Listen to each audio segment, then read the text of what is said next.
बस मेरी निगाहों में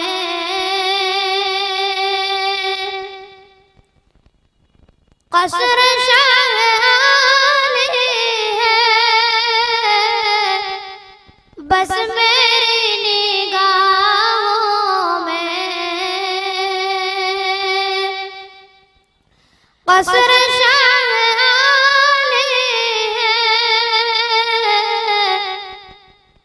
उनका सब्ज़ गुंबद है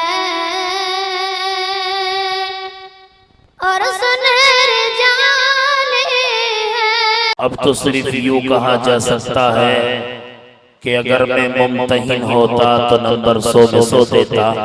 यकीनी तौर पे आपका मदरसे में ताउन करना, आपके मदरसे के ये बात इस बच्चे के पढ़ने से इस बात का सबूत जाहिर हुआ कि माशाअल्लाह कामयाबी और कामरानी की जानिब आपका मदरसा चल रहा है। अल्लाह इस मदरसे को दीन दोगुनी रात चौगुनी तरक्की अता फरमाए। आइए मैं बिला किसी ताखीर और तमहीद के उस मर्दे कलंदर को दावत देने लगा कि जिसकी ललकार से मुनकिरीन नौमान कांप रहे हैं और वो मर्दे मुजाहिद मैदान में खड़ा हुआ आवाज लगा रहा है कि कातिल मेरा निशान मिटाने पे है मजीद, कि कातिल मेरा निशान मिटाने पे है मजीद, मैं भी सीना की नोक पे सर छोड़ जाऊंगा। अरे दुश्मन करेंगे मेरी दलेरी की तफसीरें, मर के देखा समंदर में भंवर छोड़ जाऊंगा। अहले सुन्नत वल जमात के मरकजी नाज़िम आला जिनसे मेरी मुराद हम सबके करम फरमा शहंशाह बलागत के बेमिसल बादशाह हजरत अक़दस मौलाना व मुफ्ती शाह अबरारुल हक साहब दामत बरकातुहुल आलिया से दरखास्त गुजार हूं कि कुर्सी खिताबत पर जलवगर होकर हम सबको अपनी तकारीर से सामाईन को महसूस फरमाएं कि शहंशाह बलागत चले आइए, ताजदारे फसाहत चले आइए, लेके गुलजारे तैबा के गुल की महक मुश्किबारे खिताबत चले आइए। माइक पर है हजरत अक़दस हजरत मौलाना व मुफ्ती शाह अबरारुल हक साहब दामत बरकातुहुल आलिया जो सरजमीन मेरठ से आपके रूबरू हाजिर हुए हैं। जो हजरात पे खड़े हुए जवानों, अब जलसे का इख्तिताम है। अस्सलामु अलैकुम व रहमतुल्लाहि व बरकातुहू।